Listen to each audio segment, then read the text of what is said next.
Hello? Hello, this is Dr. Gabriel. Yes, hello, Dr. How are you? I'm good, thank you. How are you doing? I'm doing well, I'm doing well. I just had a few questions. Just if I could get some help. So, I just came out of isolation last week on Wednesday, Okay, because I had COVID. okay. Yeah, so I've recovered from that now. I had, all the symptoms and lost the taste buds and all that fun stuff. So, but yeah, so I was just wondering, how do I how do I go about getting an exemption? Exemption for, So you know, just an exemption from the vaccines. After getting COVID. So I've already had COVID. Like I just finished. I just came out of isolation and I'm fully recovered now. But yes, so someone was telling me about getting the exemption because after you get it, then you're exempt for 6 months or something. I thought I'd call you and just ask you how do I go about that. sure. So, the, what symptoms did you have when you had COVID? So when I had COVID, so I lost my taste, I lost my smell. That one I'm still recovering from. Everything else I've recovered from, but I'm still trying to get my taste and my smell back. I had like what felt like migraines for days for a long time. I had a lot of shortness of breath. Mm-hmm. What else? Oh yeah, I had no appetite. Yeah, I just had no appetite at all. Yeah, for I think when I hit the peak of when I had COVID, all I done was slept. Like I just couldn't eat. I couldn't just function. Like it just hit me quite heavily. And then the shortness of breath. But yeah, that's all. That's all good now. I've recovered from it, but it's more so just my taste buds and my smell. I'm still trying to regain that. I've got a bit of it, but not fully. Not for sure. Yeah. So, yeah, so it used to be the case that if you had COVID, you used to get 6 months exemption. Yep. Now it's no longer the case. So you can have the COVID vaccine as soon as you recover from the COVID.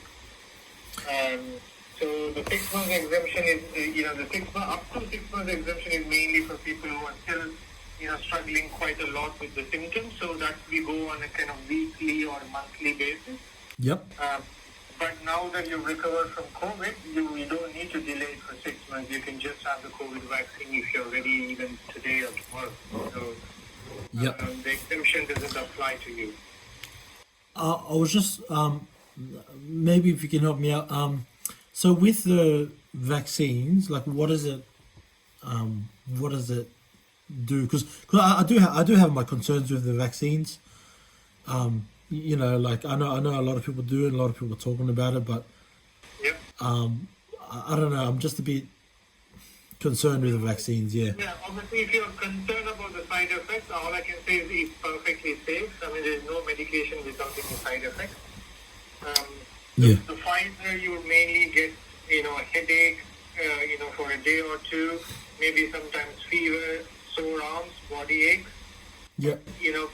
Other than that, is usually, very, very rarely in some inflammation of the heart, but that's for young people younger than, how old are you? So you're 36, so it's Yep. mainly for people who are younger than, 30, 1 to 29 years. So, it's very well tolerated. So I wouldn't have any kind of, qualms or hesitation about the side effects. I would go for it. Obviously, if you don't believe in them, that's a completely different thing altogether.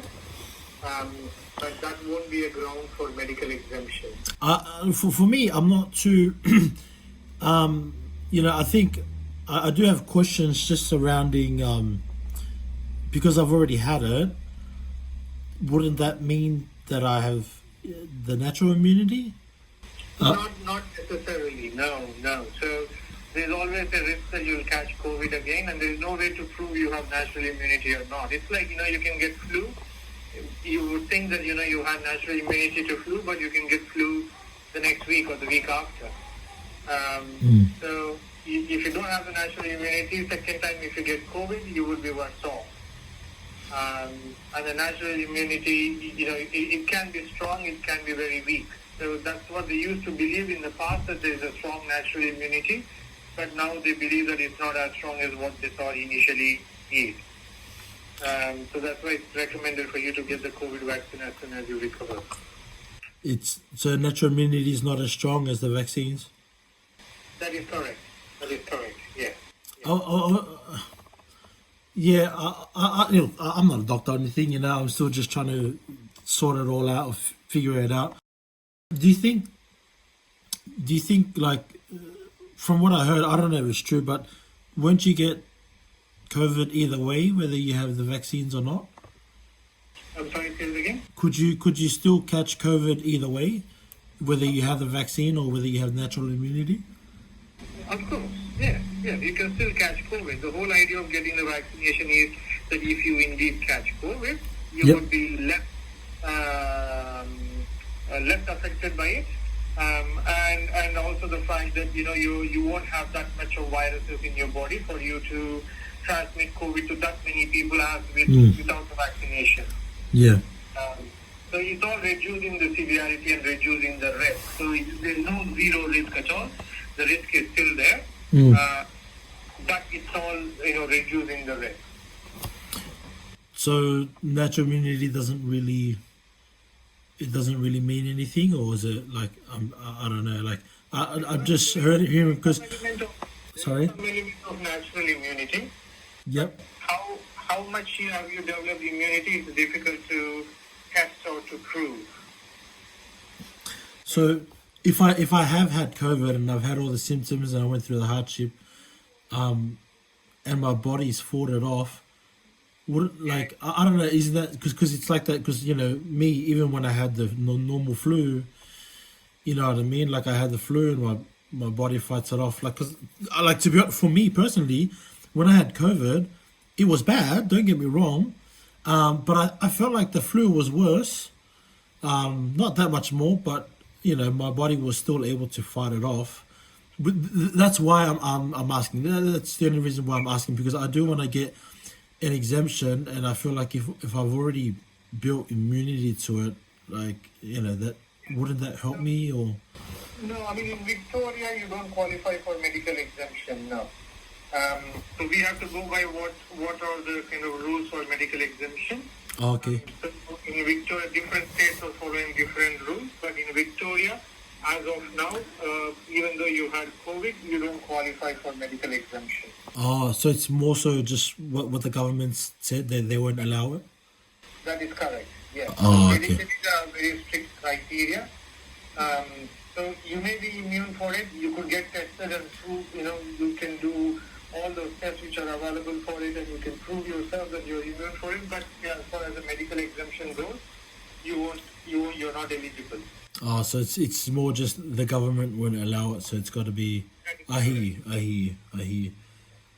Yeah. That's all. Thank you so much, Doc, for hearing me out. I just wanted to hear from you. What are my options? But yeah, I'll see how I'll go from there. Thank you so much, Doc. All right. Thank you. Okay then. Bye bye. Well, hopefully you guys hear it there on this recording. Basically, natural immunity has been thrown out the window, and you heard it yourself. This is from my GP. It's whatever the government says. As he was saying, different states have different laws, so I'm not a doctor. I asked about natural immunity, and there was a bit of a, it doesn't prove anything. I'm like, well, studies suggest otherwise in other parts of the world. The natural immunity is something, and your body does build antibodies against the virus, but it's run by the government. I hope you guys hear that and know and understand that science has been thrown out the window, and it's all about politics. It's all about whatever they say goes. Like, your medical license doesn't allow you to have a say because the coercion from the government is that strong. What they say goes. So that's what's happening here in Melbourne, Victoria. I just thought I'd give you guys an update. Be blessed.